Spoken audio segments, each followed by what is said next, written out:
So here's another idea. 1, 2, 3, 4, 5, 6. 1, 2, 3, 4, 5, 6. 1, 2, 3, 4, 5, 6. 1, 2, 3, 4, 5, 6. And then we could go right here into 4/4. Tempo change. 1, 2, 3, 4. 1, 2, 3, 4. 1, 2, 3, 4. 1, 2, 3, 4. After our C major to our E minor, it would make sense to go this way. So if there was somebody in the comment section right now hanging out as a member, I would say, hey member, where would you like to go with this idea? But since it's just my lonesome, I think I'm going to skip the 6 because we utilize that. I'm going to jump from our minor third over to, how about our 4 chord? When we put our 4, nice loud, put our repeat, and then our 4. Let's kind of hear it where it is right now. We've got our 1 chord. 1, 2, 3, 4, 2, 2, 3, 4. 1, 2, 3, 4, 2, 2, 3, 4. 1, 2, 3, 4, 2, 2, 3, 4. Now here's where the idea comes. We're here at the 4 chord. We can go to the 5 and go up. Or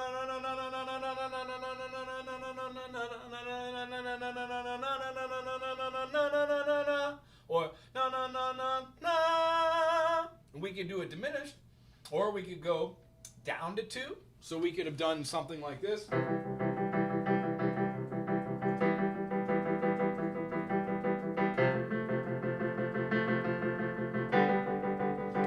Back to the G, or we could do E minor to an F major, and then a D minor right here, and then down to a 1. Let's try that.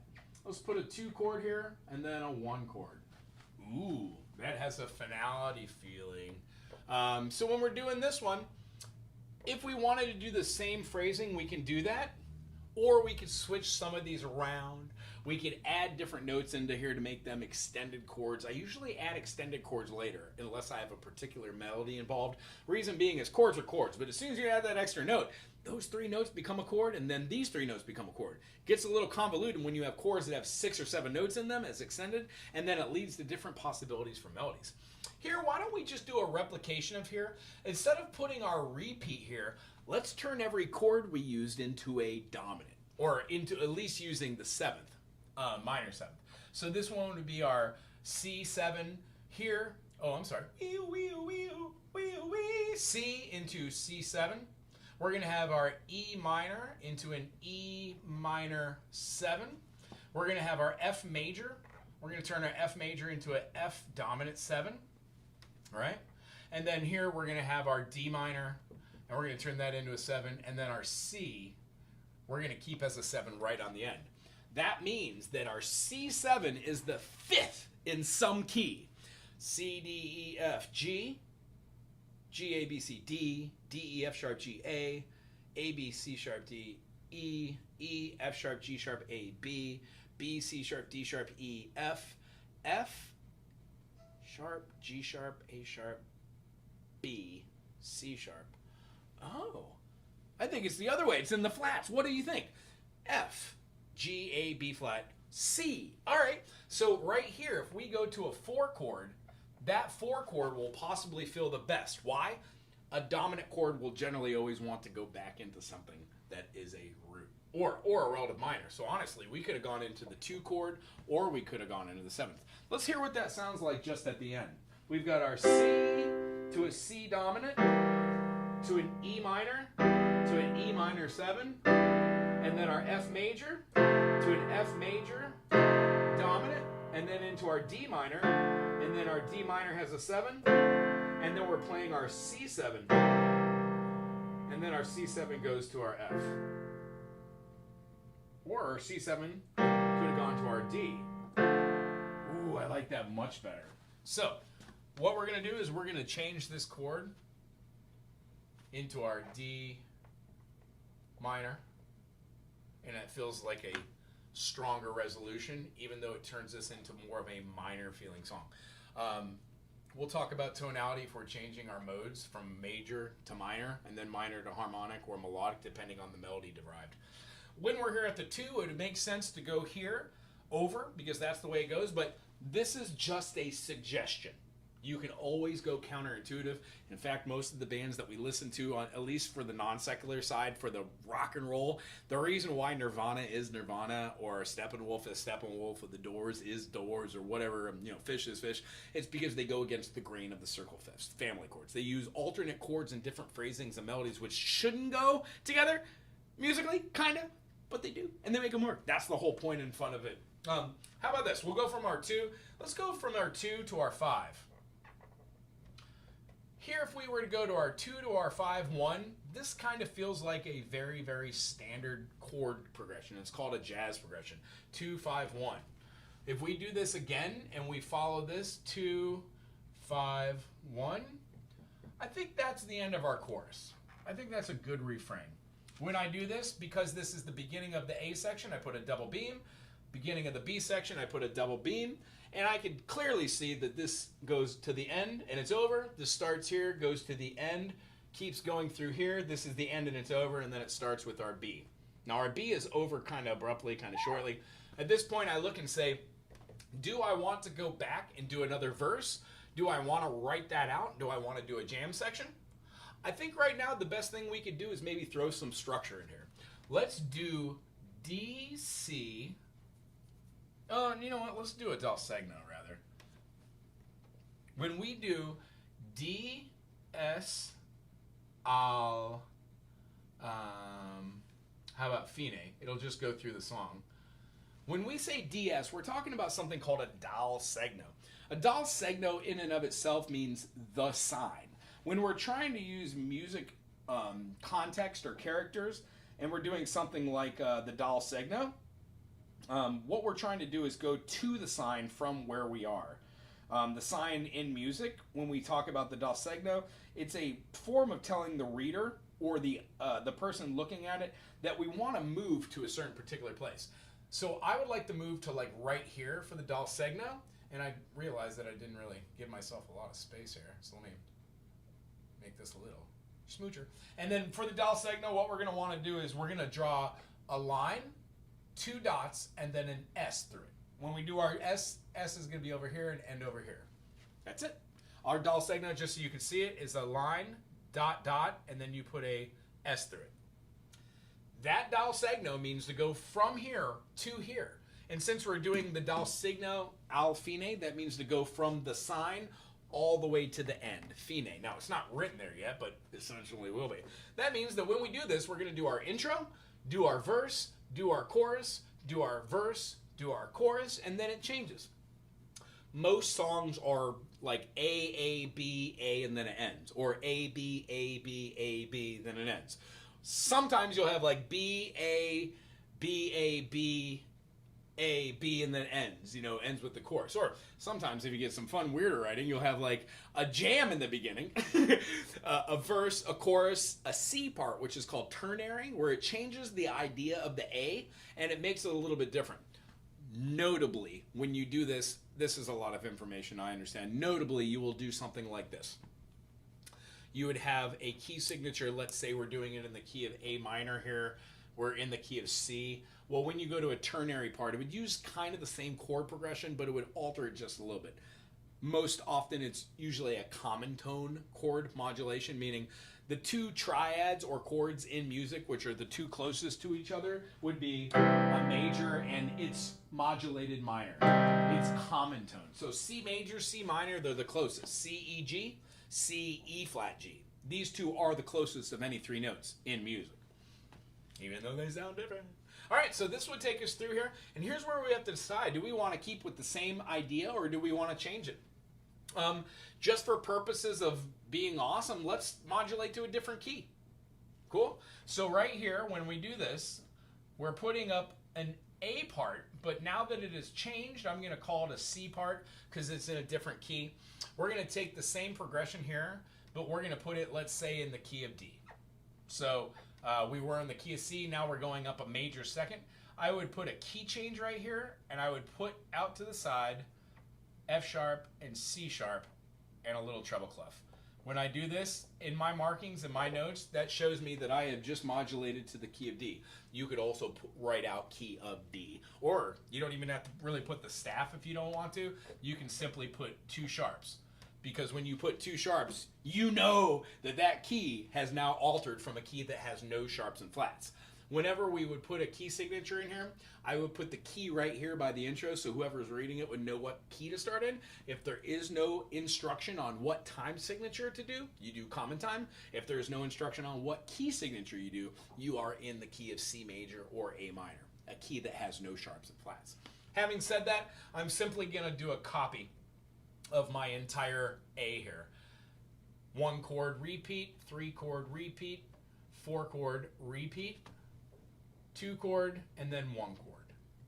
Since it's going through, I have my 1 chord, 1 as a dom, 2 as a minor 7th chord right here. When we do our 4 chord, I'm going to play that 4 chord as a dominant, and I've got my 2 chord as a minor 7th, and then my 1 chord as a dominant. This is going to be the end of that measure, and when we go here, we are also going to have a B. Cool. Now, do we want to continue the B section in the different key? Sure, let's do that. We've got our minor 2, our 5 chord, our 1, doing a 2-5-1 basically, a jazz progression.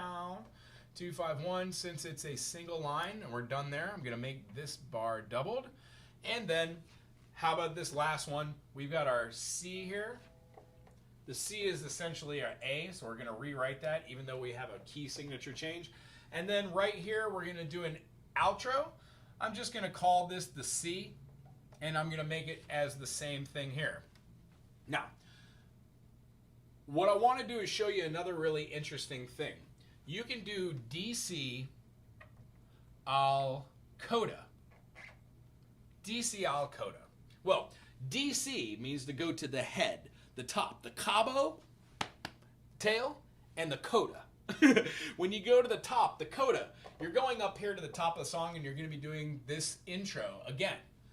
But at the end here, what I want you to do is see, when I put this little sign here, it's a cross with a circle in it, this is my coda marking.